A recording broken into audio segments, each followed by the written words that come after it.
नमस्कार दोस्तों, आप सभी लोगों का स्वागत है एक बार फिर से लीगल एडवाइज़र एएम चैनल पर। और दोस्तों, आज हम चर्चा करेंगे बढ़ते हुए लव जिहाद के साथ साथ ऑनर किलिंग और उसके साथ ही जो लव और लिव इन रिलेशनशिप है, इसके संदर्भ में जो कोर्ट की अवधारणा है उसके बारे में चर्चा करेंगे। लेकिन इससे पहले मैं चर्चा प्रारंभ करूं, आपसे निवेदन है कि अगर आप चैनल पर नए हैं तो चैनल को सब्सक्राइब करके बेल आइकन जरूर दबाइए ताकि आने वाले वीडियोस के फर्दर अपडेट्स बिना किसी रुकावट के आप तक पहुंचें। आइए सीधे विषय को प्रारंभ करते हैं, लेकिन इससे पहले आपसे निवेदन है कि हमारे वीडियो को लाइक जरूर करिए और वीडियो की जानकारी से आप सहमत हैं, आपको लगे लाभान्वित करने वाली है तो इसको शेयर भी करिए। आइए बिना विलंब किए वीडियो प्रारंभ करते हैं। दोस्तों, आपने कई बार टीवी चैनलों के माध्यम से, कई बार समाचार पत्रों के माध्यम से, सोशल मीडिया पर या अन्य जो विविध आपके पास इक्विपमेंट उपलब्ध हैं उनके माध्यम से आपने यह कई बार पढ़ा होगा कि आर्टिकल 21 के अंतर्गत यह निर्धारित सत्य है कि किसी भी व्यक्ति को जीवन जीने का पूर्ण अधिकार है। उस सेक्शन का नाम ही है, उस आर्टिकल का नाम ही है प्राण और दैहिक स्वतंत्रता। तो उसमें जीवन भी कैसा, तो उसमें सुप्रीम कोर्ट ने जवाब दिया कि गरिमामयी जीवन जीने की स्वतंत्रता। व्यक्ति अपने जीवन को अपने हिसाब से, जैसे उसको लगता है कि उसका जीवन गरिमापूर्ण है, वो उस हिसाब से अपने जीवन को जी सकता है। और इसी इंटरप्रिटेशन के दौरान सुप्रीम कोर्ट ने एक मामले में यह स्पष्ट किया था कि जो लिव इन रिलेशनशिप है, अगर दोनों पक्षकार लिव इन रिलेशनशिप में जो रहने वाले हैं वो एडल्ट हैं, यानी कि लड़की जो है वो 18 साल के ऊपर है और लड़का जो है वो 21 साल के ऊपर है, उसकी उम्र इतनी है, तो वह अपना निर्णय लेने के लिए स्वतंत्र हैं। और अगर वह लिव इन रिलेशनशिप में रहना चाहते हैं तो उन्हें अलग रहने के लिए कोई बाध्य नहीं कर सकता है। और अगर परिवार वाले, समाज वाले कोई अननेसेसरी दबाव उनके ऊपर बनाते हैं तो पुलिस उनको प्रोटेक्ट करे और साथ ही साथ ऐसे लोगों के विरुद्ध कार्रवाई की जाए जो इस प्रकार से लोगों को परेशान करते हैं। और ऐसे बहुत सारे मामले में हाई कोर्ट और सुप्रीम कोर्ट के ऑर्डर्स भी हैं जहां पर उन्होंने ऐसे कपल्स को सुरक्षा देने का आदेश प्रदेश पुलिस को, संबंधित थानों को दिया था। तो लेकिन यहां तक तो ठीक है,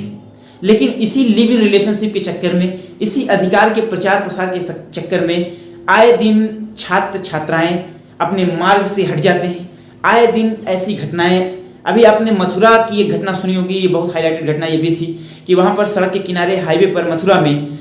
एक ट्रॉली बैग में एक 21 वर्षीय युवती की लाश सड़क पर पैक होकर मिली। पहली दफा, क्योंकि इसके पहले श्रद्धा और उसके प्रेमी ने, जिसने दिल्ली में उसका ले जाकर के, आफताब नाम था उसका, 35 टुकड़े दिल्ली में ले जाकर के किए। और वो मुंबई से चलकर दिल्ली आया था और दिल्ली में उसने अपने प्यार के 35 टुकड़े किए। और प्यार भी इस कदर, आप सोचिए, हैवानियत की सारी हदें पार करने वाला प्यार कि उस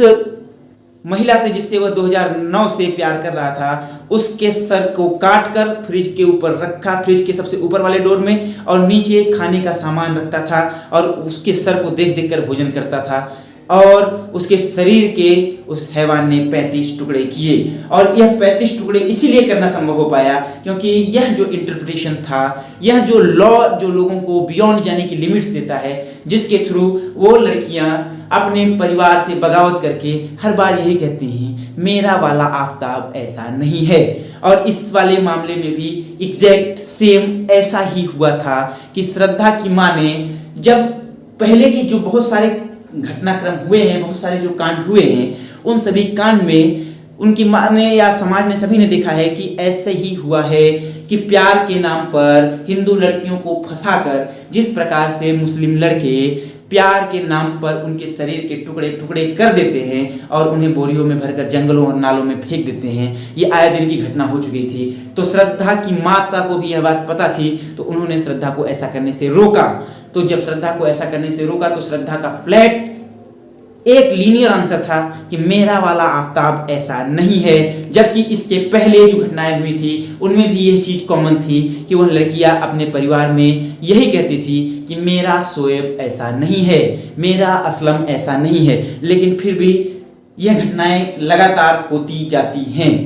और लड़कियां फिर भी यह नहीं समझ पाती हैं कि आखिर ये क्यों हो रहा है, और वह आर्टिकल 21 में दी गई स्वतंत्रता का उपयोग करते करते अपने शरीर के 35 टुकड़े कराती हैं। तो इस प्रकार की स्वतंत्रता का उपयोग क्यों करना जो स्वतंत्रता आपके शरीर के 35 टुकड़े, आपके शरीर के 50 टुकड़े करवा दे, वह स्वतंत्रता जो आपको किसी हैवान के हैवानियत का शिकार बना दे, वह स्वतंत्रता जो झूठे फरेब, झूठे प्रेम और झूठे प्रेम प्रपंच में फंसाकर आपकी जान की प्यासी हो जाए, ऐसे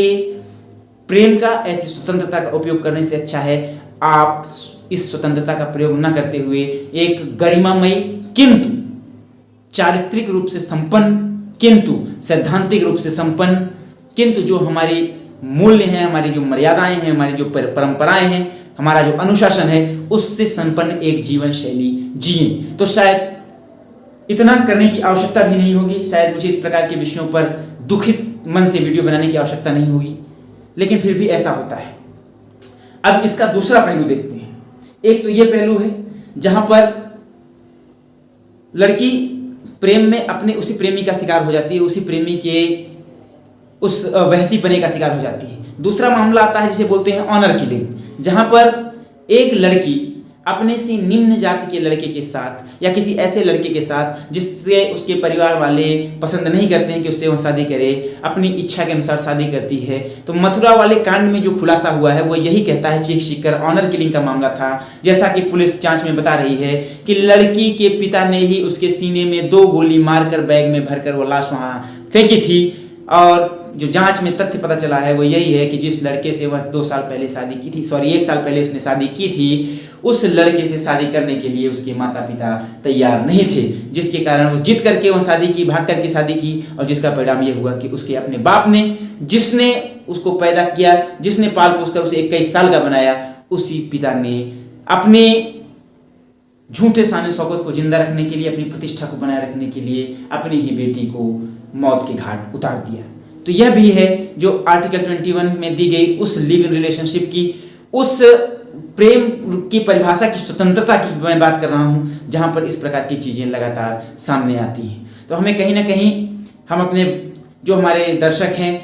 जो हमारे भाई हैं, जो हमारे बहन हैं, हमारे जो बंधु हैं, इन सभी लोगों से मेरा यही निवेदन है इस वीडियो के माध्यम से कि आप सभी लोग इस प्रकार के ऑनर किलिंग से बचने का एक ही मात्र उपाय है कि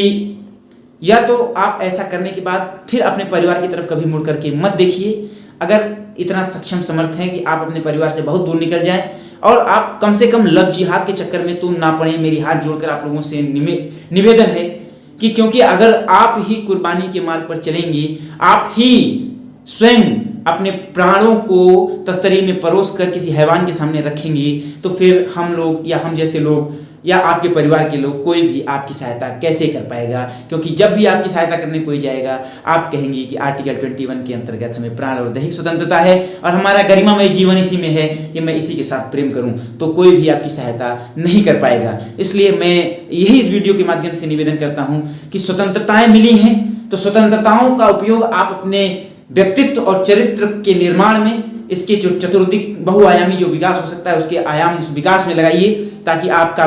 जो एक सुंदर भविष्य आपके सामने प्रस्तुत हो सके, ना कि इन स्वतंत्रताओं का, इन अधिकारों का उपयोग करके आप अपने आप को नैरो डाउन करिए, अपने भविष्य को अंधकार में डालिए। इसलिए स्वतंत्रताएं आपको मिली हैं आपका भविष्य बनाने के लिए, आपका जीवन संकट में डालने के लिए नहीं। इसलिए आपसे निवेदन है कि कृपया स्वतंत्रताओं का प्रयोग संभल कर करें। जय हिंद, जय भारत।